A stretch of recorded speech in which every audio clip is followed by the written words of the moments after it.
Lila Wrenwood's heart raced as she stepped through the enormous wooden doors of the Grand Academy. Towering above her, the ancient tree seemed to breathe with a life of its own, its branches creating shimmering patterns of light on the ground. The air inside was thick with the scent of aged parchment and fresh ink. Whispers of spells and the laughter of young witches and wizards filled the vast hallways, echoing off the intricately carved walls.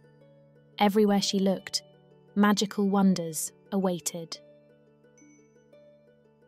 During her first class, she met Professor Eldertwig, a wise wizard with a long silver beard.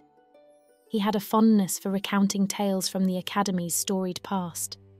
As he wove his tales, Lila found herself entranced, her mind racing with possibilities. Later that day, while exploring one of the Academy's many winding corridors, Lila chanced upon Jasper Fernshade. With a mischievous glint in his eyes, he leaned in close and whispered, "Ever heard of the rooted chamber?" Lila, curious, shook her head. Jasper's grin widened. "It's a legend," he said, his voice dropping even lower. "A hidden room, somewhere in the depths of this tree, said to hold the Academy's deepest secrets." As days turned into weeks, Lila's fascination with the rooted chamber grew insatiable. She often found herself sneaking into the Academy's grand library long after her classes had ended, searching for clues. One evening, with moonlight streaming through the high windows, Lila's fingers brushed against a faded parchment. It was a map detailing the Academy's vast expanse. A particular unmarked room, nestled between the tree's massive roots, caught her eye. Unable to contain her excitement, Lila shared her findings with Jasper. Together, they began plotting an expedition to find the elusive chamber. They gathered a few magical items, a lantern that shone with captured moonlight, a cloak woven from the shadows, and an ancient compass known to unveil hidden wonders. As their plans took shape, Sorrel Moonlace, a senior student Lila had grown close to, overheard their discussions. With a mixture of concern and intrigue, she handed Lila a small vial filled with a shimmering liquid. "This might help when paths become unclear," she murmured. On the chosen night, with the Academy cloaked in darkness and most of its inhabitants deep in slumber, Lila and Jasper began their descent. The compass led them through a maze of tunnels, their path illuminated by the soft glow of the lantern, until they finally stood before an ancient door, its wood encrusted with time. Pushing the ancient door open with a concerted effort, a gust of chilly air greeted Lila and Jasper. Inside was a cavernous chamber, its walls covered in creeping vines and luminescent fungi, providing a soft glow. The room was vast, but the most captivating sight was a stone pedestal in its centre. Atop it lay an old leather-bound book. Its cover was adorned with symbols Lila had never seen before, shimmering and shifting as if alive. As Lila approached, the book beckoned her, its aura almost hypnotic. Tentatively, she touched its spine, and a rush of images flooded her mind. Ancient rituals, mythical beasts, and the Academy's founders performing a powerful sealing spell. Jasper, intrigued by the chamber's other treasures, stumbled upon a collection of ornate glass vials. Each contained a swirling mist of colours.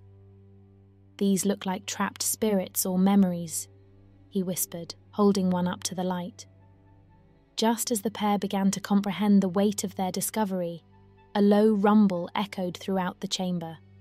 The ground beneath them quivered, and the walls began to shift. The Academy's dormant secrets were starting to awaken. Lila clutched the book tightly, the quaking intensified, and from the chamber's shadowy corners, spectral figures began to emerge. These were the guardians of the rooted chamber, awakened by the presence of intruders.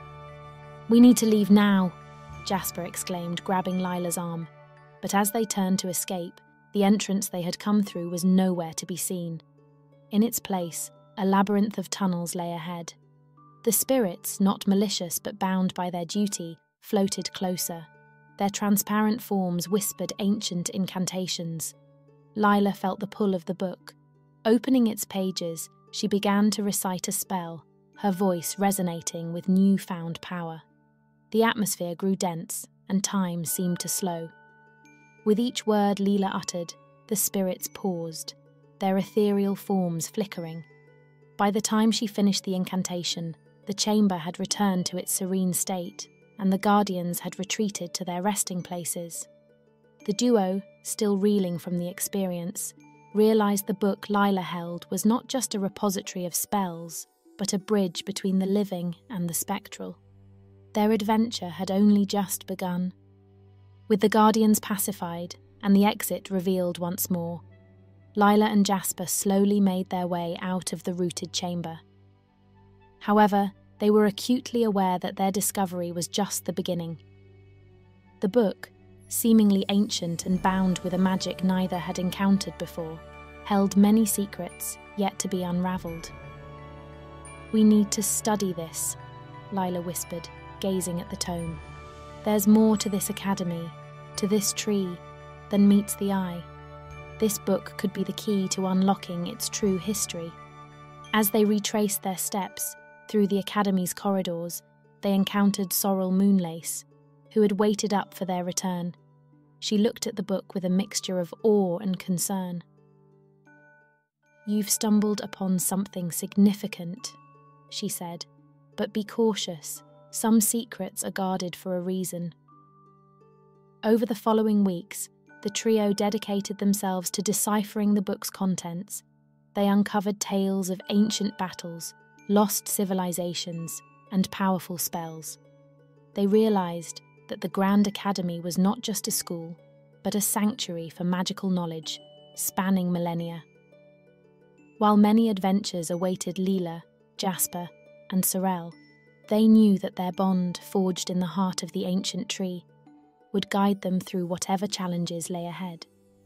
The story of the rooted chamber was only their first chapter in a series of grand tales.